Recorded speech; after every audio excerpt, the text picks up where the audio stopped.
am your biology teacher Suman Chaudhary, and today we are going to discuss about the structure of ovule. As I already told you when we discuss about the formation of female gametophyte in angiospermic plants, वहाँ पर मैंने आपको ovule के बारे में हल्का सा बताया था. Now we are going to discuss about it in detail. So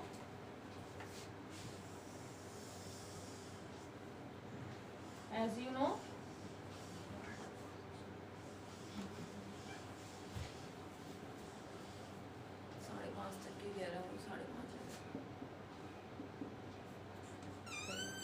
these are two integuments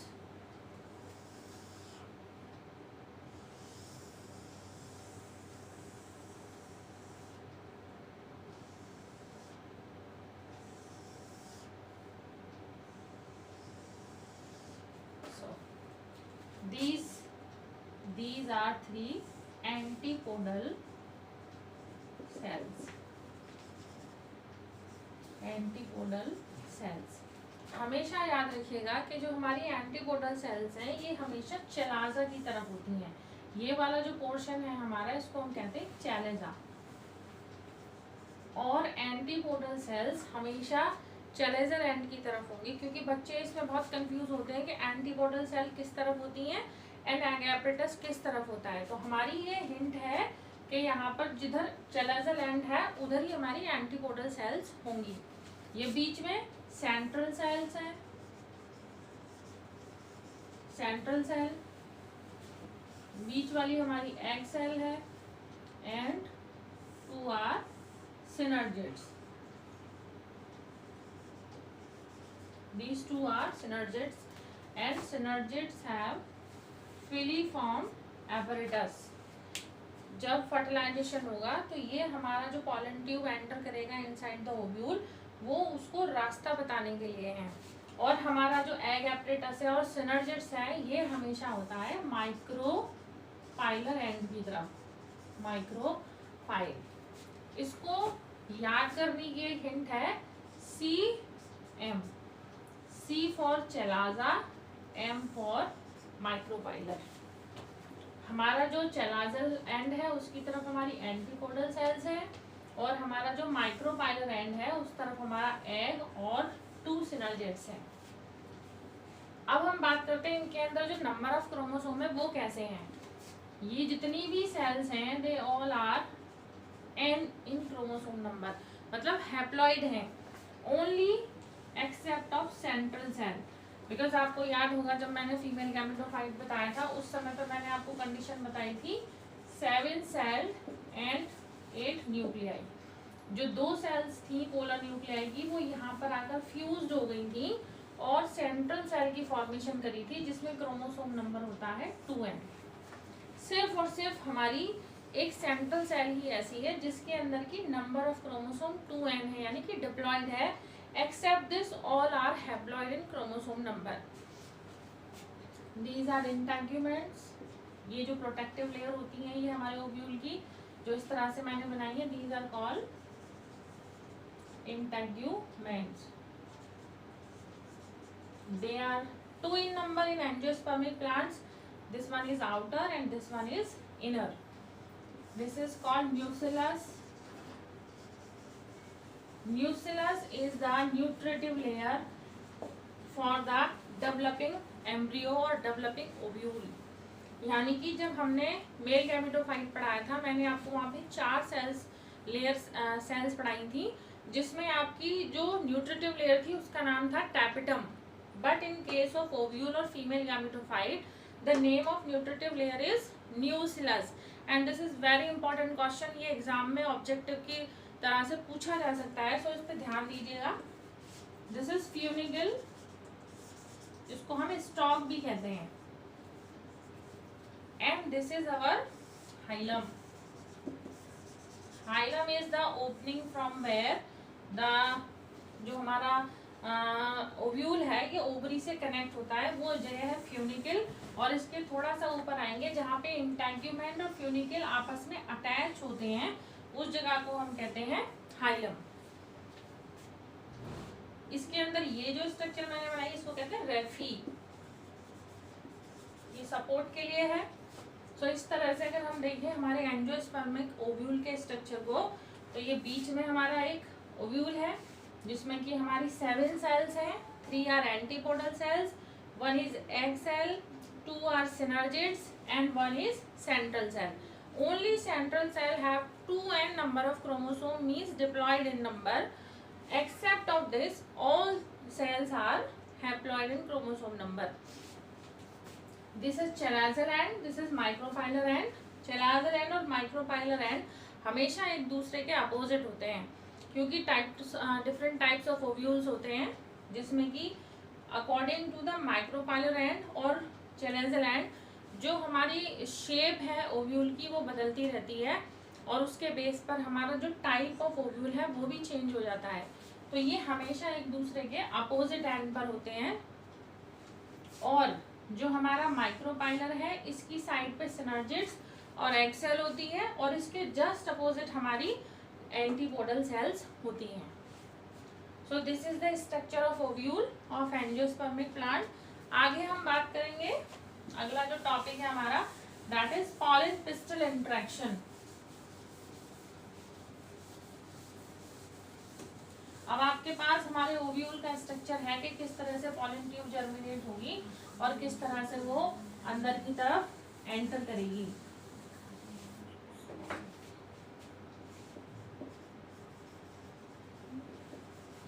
pollen pistil interaction. As you know, pollen means pollen grain and pistil is the gynoecium or female reproductive part. Interaction means meeting. So आपको पता है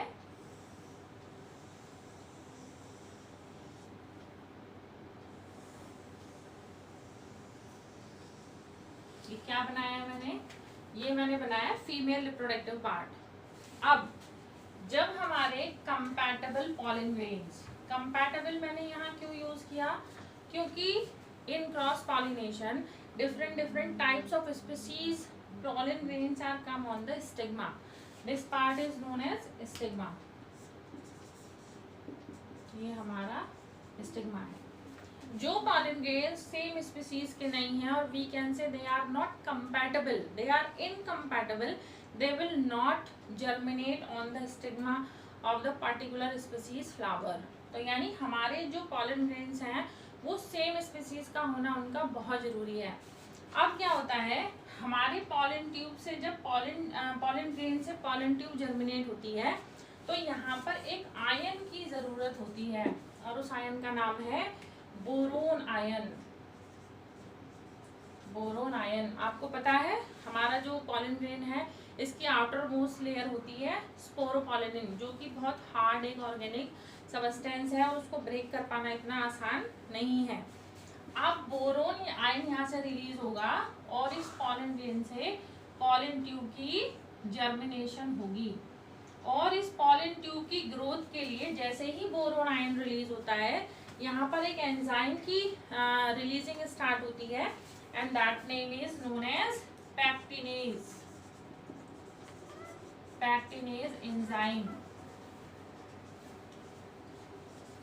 So these two questions are very important for the aspects of MCQ questions। यानी कि जब pollen tube germinate होती है तो कौन सा आयन जरूरत होती है स्पोरोपोलिन के ब्रेकडाउन के लिए, तो वो है बोरोन आयन।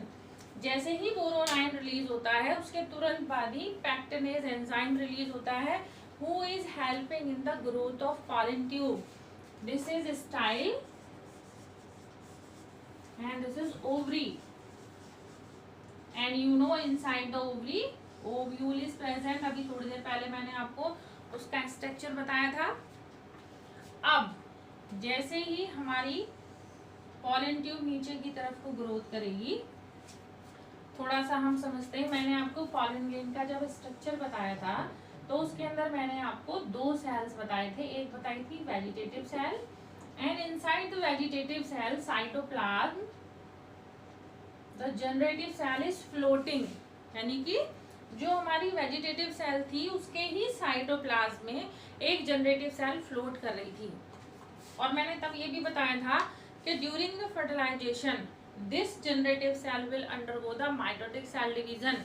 और अब वो टाइम आ गया है जहां पर हमारी ये generative cell mitotic cell division करेगी, बिकॉज पॉलन ग्रेन पूरा अंदर नहीं जाएगा, पॉलन ग्रेन के जो न्यूक्लियस हैं वो अंदर जाएंगे। Now this generative cell undergo mitotic cell division and form two male nuclei। two male nuclei क्यों, अभी हम आगे चलेंगे उसके बारे में बात करेंगे। अब हमारी पॉलन ट्यूब ग्रो कर रही है। अब ये डिपेंड करता है कि हमारी पॉलन ट्यूब किस साइड से ओव्यूल के अंदर एंट्री करेगी। हमारा जो पॉलन ट्यूब था, सॉरी जो ओव्यूल था, इसमें मैंने आपको 3 साइड बताई। एक साइड थी इंटेगुमेंट वाली, एक साइड थी चैलाजल वाली, और एक साइड थी हमारी माइक्रोपाइलर वाली। अब हम ये नहीं जानते कि हमारी जो पॉलन ट्यूब है वो किस एंड से ओव्यूल के अंदर एंटर करेगी। If the pollen tube will enter from the integument inside the ovule, यानी यहाँ से, तो उस टाइप के जो entering of the pollen tube है या फर्टिलाइजेशन है उसको हम कहते हैं मीसोगैमी। क्या कहते हैं? मीसोगैमी। When the pollen tube enter from the chalazal end, that is known as chalazogamy. Or when it will enter from the side of micropylar end, it is known as sporogamy। तो ये चीज हमको याद रखनी है कि जब हमारी pollen tube will enter inside the ovule from the side of integument, that is known as mesogamy. When it will enter from the side of chalazal end or chalaza, it is known as chalazogamy. When it will enter from the micropylar end, it will known as porogamy. Then इसके अंदर के structure भी हम बना लेते हैं। These are 3 antipodal cells, 2 are synergids, 1 is egg cell and centre में central cell. Now अब हम एज्यूम कर रहे हैं कि हमारी जो पॉलन ट्यूब है ये माइक्रोपाइलर एंड से एंटर कर रही है अंदर की तरफ। हमारी जो सिनर्जिड्स हैं इनके अंदर जो फिलीफॉर्म एपरेटस था, they will guide the pollen nucleus for entering the ovule। यानी हमारी जो ये फिलीफॉर्म एपरेटस है which are present inside the synergids, they are helping to recognize the path from which the pollen grain nucleus will enter into the ovule। So when pollen tube will be enter, it will first interact with the egg cell। यानी कि जब हमारी pollen tube micropylar and से हमारे ovule के अंदर जा रही है तो सबसे पहले किसके कांटेक्ट में आएगी? एग के। किसके कांटेक्ट में आएगी? एग के। और हमारा जो न्यूक्लियस है वो भी एन है और जो हमारा एग है वो भी एन है। तो यहाँ पे जो स्ट्रक्चर बनेगी वो बनेगी 2n। And you know the after fertilization the first structure which is form that is known as zygote. क्या बनेगा? जाइगोट। अब क्या होगा यहाँ पे development? First is egg, after the fertilization the egg will converted into zygote. Egg was n, zygote was 2n, because यहाँ पर हमारा जो n न्यूक्लियस था, मेल न्यूक्लियस, उन दोनों में फर्टिलाइजेशन हुआ है and the zygote is form 2n। After the cell division, our zygote will convert it into embryo which is 2n। अब आपको याद होगा मैंने बताया था डबल फर्टिलाइजेशन और ट्रिपल फ्यूजन। तो यहाँ पर हम एक और अपनी बात को डिस्कस कर रहे हैं साथ में, वो है डबल फर्टिलाइजेशन और triple fusion.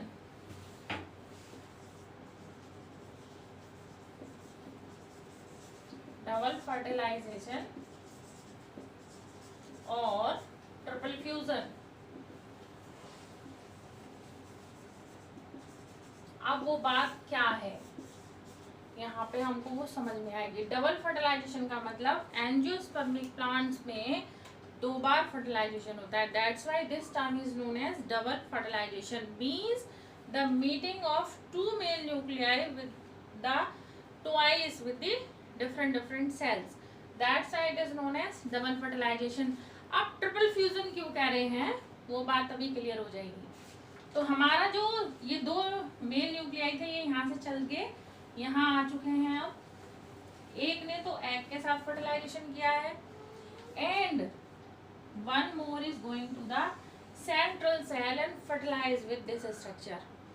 As you know, I already told you before some time, this is 2n.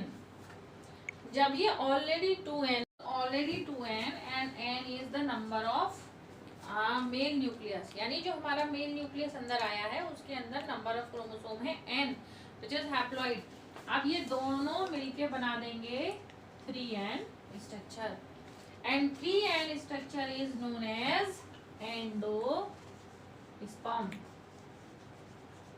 ये बहुत बहुत इंपॉर्टेंट है, यानी कि ड्यूरिंग द डबल फर्टिलाइजेशन जो हमारा फर्स्ट इंट्रैक्शन होगा, फर्स्ट फर्टिलाइजेशन होगा, that is with the egg cell and form zygote and then embryo. Second fertilization और ट्रिपल फ्यूजन के दौरान क्या होगा, जो हमारी सेंट्रल सेल है it is already 2n in ploidy. When the and ploidy nucleus will interact with this, it will form the 3n structure and form the endosperm. अब क्या होता है, जो एंजियोस्पर्मिक प्लांट है उसमें जो हमारा एंडोस्पर्म यहाँ पे फॉर्म हुआ है वो न्यूट्रिशन के काम आता है। ये सारे जितने भी स्ट्रक्चर मैंने बताए थे आपको, integument and all the funicle stock, वो सब आफ्टर द फर्टिलाइजेशन फॉल हो जाते हैं, झड़ जाते हैं और सिर्फ हमारी ओवरी एंड ओव्यूल्स ही बचते हैं। कुछ ओवरीज में मल्टीपल ओव्यूल भी होते हैं जिनको हम मल्टी कार्पुलरी भी कहते हैं। अब जो हमारा ओव्यूल है after the fertilization it will convert into seed and ovary will convert into fruits. And next is artificial hybridization. As you know the meaning of artificial means which is not natural, which is made by और done by the human interfere. Hybridization means mixture, the combination of 2 things. So हम यहाँ पर क्या कर रहे हैं कि जो हमारे पॉलन ग्रेन्स हैं, we want to stop the natural pollination. It may be self pollination और it may be cross pollination, doesn't matter, but we want to stop the natural pollination. Why? Because we want the hybrid product from the fertilization. हमारा जो motive है वो मनचाहा हमारा जो product है वो प्राप्त करना है, इसीलिए हम यहाँ पे जो हमारा नेचुरल पॉलिनेशन है उसको स्टॉप करेंगे, रोकेंगे। उसके लिए हम 2 टेक्निक यूज करते हैं। एक है इमैस्कुलेशन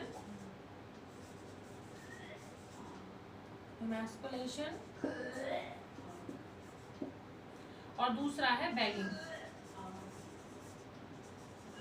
इमैस्कुलेशन का मतलब है, इमैस्कुलेशन का मतलब रिमूवल ऑफ एंथर और pollen grain from the plants और फ्रॉम द फ्लावर्स, यानी कि हम यहाँ पर removal of pollen grains. Now जब रिमूव हो गए हैं तो उसके बाद हम उनको एक बैग में कंटेन करेंगे।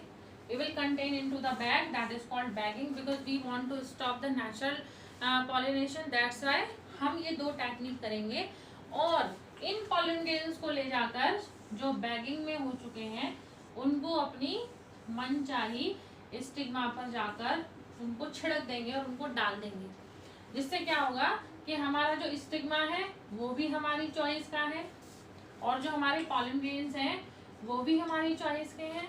तो यानी जब फर्टिलाइजेशन होगा और उसके बाद जो फ्रूट्स और सीड्स फॉर्म होंगे वो हमारी अपनी चॉइस के होंगे।